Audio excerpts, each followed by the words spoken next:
আসসালামু আলাইকুম রহমতুল্লাহ। বৃত্তের আজকের ক্লাসে সকলকে স্বাগতম। আজকের ক্লাসে আমরা উপপাদ্য 23 প্রমাণ করব। তো দেখো 23-এ বলা আছে বৃত্তে অন্তর্লিখিত চতুর্ভুজের যে কোনো দুইটি বিপরীত কোণের সমষ্টি দুই সমকোণ। তাহলে আমরা আমাদের প্রশ্ন অনুসারে একটা চিত্র অঙ্কন করি। তাহলে দেখো প্রথমে আমরা একটা বৃত্ত অঙ্কন করি। ধরি এটা হচ্ছে ও কেন্দ্র বিশিষ্ট বৃত্ত।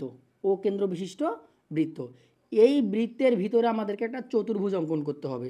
তো দেখো চতুর্ভুজ অঙ্কন করার জন্য প্রথমে আমরা এই বৃত্তের পরিধিতে বিন্দু, চারটা বিন্দু ধরে নিই। ধরেন এইটা হচ্ছে এ বিন্দু, এইটা হচ্ছে বি বিন্দু, এইটা হচ্ছে সি বিন্দু এবং এইটা হচ্ছে ডি বিন্দু। তো এখন আমরা যদি এই বিন্দুগুলো যোগ করে দেই, দেখো এ বি যোগ করে দেই, বি সি যোগ করে দেই, সি ডি যোগ করে দেই এবং হচ্ছে এডি যোগ করে দেই। তাহলে এই যে আমাদের বৃত্তের ভিতরে দেখো এ বি সি ডি, এই চতুর্ভুজটি হচ্ছে বৃত্তের অন্তর্লিখিত চতুর্ভুজ। তাহলে অন্তর্লিখিত চতুর্ভুজ কেমন? যে চতুর্ভুজের শীর্ষ চারটা বিন্দু দিয়ে বৃত্ত আমাদের বৃত্তের চলে যায়, সেটা হচ্ছে আমাদের অন্তর্লিখিত। তাহলে এই যে চতুর্ভুজটা আছে, এই চতুর্ভুজের যে বিপরীত কোণগুলান আছে, এই বিপরীত কোণগুলার যোগফল দুই সমকোণ আমাদেরকে প্রমাণ করে দেখাইতে হবে। তো দেখো আমরা আমাদের চিত্র অনুযায়ী যদি আমাদের বিশেষ নির্বাচনটা প্রথমে লিখি, তাহলে আমরা দেখো লিখব যে মনে করি ও কেন্দ্র বিশিষ্ট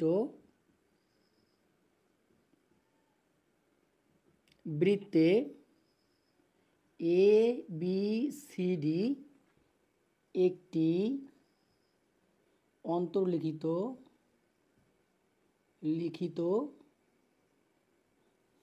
চতুর্ভুজ।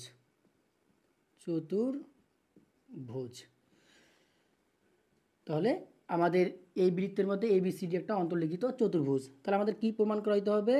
যে প্রমাণ করতে হবে, তাহলে প্রমাণ করতে হবে আমাদের এই যে এডি বা এ বি সি, এই যে কোণটা আছে এর বিপরীত কোণ হচ্ছে এডিসি, এই কোণটা, এই দুইটা কোণের যোগফল হচ্ছে দুই সমকোণ। এবং বিএডি, এই যে কোণটা আছে, এবং আমাদের এখানে বিসিডি, এই যে কোণটা আছে, মানে এই বিপরীত কোণ দুটার যোগফল দুই সমকোণ, অথবা এই বিপরীত কোণ দুটার সমষ্টি হচ্ছে দুই সমকোণ। এটা আমাদের প্রমাণ করতে হবে। তাহলে দেখো প্রমাণ করতে হবে যে কোণ এ বি সি প্লাস কোণ এডিসি সমান দুই সমকোণ, অথবা আমাদের প্রমাণ করাইতে হবে বিএডি প্লাস বিসিডি সমান দুই সমকোণ। এটা আমাদেরকে প্রমাণ করাইতে হবে। তো দেখো আমাদের দুই সমকোণ প্রমাণ করার জন্য চিত্রের ছোট্ট একটু অঙ্কনের দরকার হবে। সেটা হচ্ছে আমাদের এই যে ও এ যোগ করে দিতে হবে এবং হচ্ছে ওসি যোগ করাই দিতে হবে। এটা হচ্ছে আমাদের অঙ্কন। আমরা লিখি অঙ্কন। তাহলে ও এ ও ওসি যোগ করি, ও এ এবং ওসি যোগ করি। এবার আসেন প্রমাণে। দেখো আমরা প্রমাণটা যদি একটু লক্ষ্য করি, তাহলে দেখো এইখানে আমাদের বৃত্তের মধ্যে প্রথমে যদি আমরা এ ডি সি এই চাপটা ধরে নেই, প্রথমে যদি আমরা এ ডি সি এই চাপটা ধরি, তাহলে এই চাপের মধ্যে দেখো এই যে কোণটা, এইটা হচ্ছে আমাদের কেন্দ্রস্থ কোণ, এবং এই যে কোণটা এইটা হচ্ছে আমাদের বৃত্তস্থ কোণ।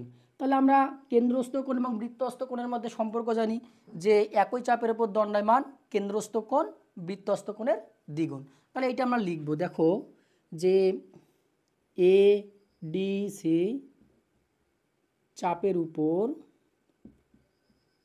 দণ্ডায়মান, তাহলে এডিসি চাপের উপর দণ্ডায়মান, কেন্দ্রস্থ কোণ কোনটা আমাদের এ ও সি সমান হচ্ছে টু বৃত্তস্থ কোণ এ বি সি, কোণ এ বি সি।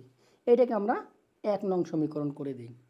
তাহলে এবার যদি আমরা এই বৃত্তের মধ্যে এ বি সি এই চাপটা ধরি, তাহলে দেখো এই চাপের মধ্যে কি হয়, আবার এ বি সি চাপের উপর দণ্ডায়মান। দেখো এবার যদি আমরা এই চাপটাকে ধরি এ বি সি চাপ, তাহলে এই চাপের জন্য এই যে এইটা হচ্ছে আমাদের কেন্দ্রস্থ কোণ আর এইটা হচ্ছে আমাদের বৃত্তস্থ কোণ। তাহলে কেন্দ্রস্থ কোণ এবং বৃত্তস্থ কোণের জন্য আমরা সম্পর্ক জানি যে একই চাপের উপর দণ্ডায়মান কেন্দ্রস্থ কোণ বৃত্তস্থ কোণের দ্বিগুণ। তো আবার এইটাই লিখি আমরা। তাহলে এখানে আমাদের কেন্দ্রস্থ কোণ কি এ ও সি সমান টু, আমাদের বৃত্তস্থ কোণ হচ্ছে কোণ এ ডি সি।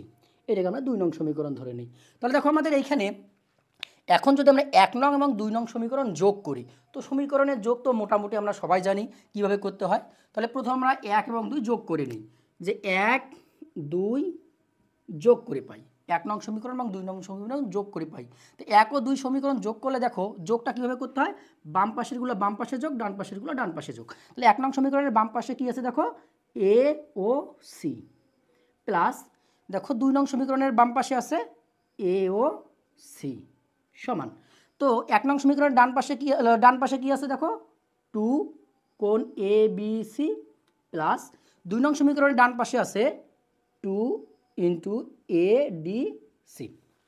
তাহলে আমরা কি করলাম 1 ও 2 যোগ করলাম। তো এখন যদি আমরা দেখি এই যে এইখানে এ ও সি এটা হচ্ছে প্রবৃদ্ধ কোণ, আর এই এ ও সি কোণ, এই দুইটা কোণকে যদি আমরা একসঙ্গে দেখি তাহলে এই দুইটা কোণ মিলে দেখা হচ্ছে 4 সমকোণ বা 360 ডিগ্রি বা 2 সরল কোণ। তাহলে আমরা এখানে এওসি প্রবৃদ্ধ এওসি এবং এওসি এই দুইটা কোণের যোগফল লিখতে পারি হচ্ছে 4 সমকোণ বা 4 সমকোণ। তাহলে এখানে দুইটা পদ থেকে যদি আমরা 2 কমন নেই তাহলে আমাদের কি থাকে কোণ এ বি সি প্লাস কোণ এডিসি। তো দেখো এখন যদি আমরা সমীকরণটাকে পক্ষান্তর করে দেই তাহলে দেখো এই 2 এ পাশে এসে গুণ অবস্থা আছে, এ পাশে আসলে ভাগ হবে। তাহলে এই 2 দ্বারা যদি আমরা 4কে ভাগ করি তাহলে হচ্ছে 2। তাহলে লিখতে পারি যে সুতরাং এইটাকে আগে লিখি কোণ এ বি সি প্লাস কোণ এ ডি সি সমান, তাহলে 2 দ্বারা এই 4কে ভাগ করলে হচ্ছে 2 সমকোণ। তাহলে দেখো আমাদের প্রমাণের একটা অংশ ছিল হচ্ছে কোণ এ বি সি প্লাস কোণ এ ডি সি, এই দুটার যোগফল হচ্ছে 2 সমকোণ। তো আমরা অনুরূপভাবে যেভাবে প্রমাণ করে আসলাম অনুরূপভাবে যদি আমরা এই পাশে প্রমাণ করি তাহলে আমরা পাবো হচ্ছে কোণ এ বি ডি প্লাস কোণ বি সি ডি সমান হচ্ছে 2 সমকোণ। কারণ আমরা এটা জানি যে একটা চতুর্ভুজের যে কোনো চতুর্ভুজের 4 কোণের সমষ্টি হচ্ছে 4 সমকোণ বা 360 ডিগ্রি। তো দেখো আমাদের যেহেতু এই যে বিপরীত কোণদ্বয় এই কোণদ্বয়ের যোগফল 2 সমকোণ হয়েছে, তার মানে অবশ্যই এই 2 কোণের সমষ্টি হবে কি 2 সমকোণ।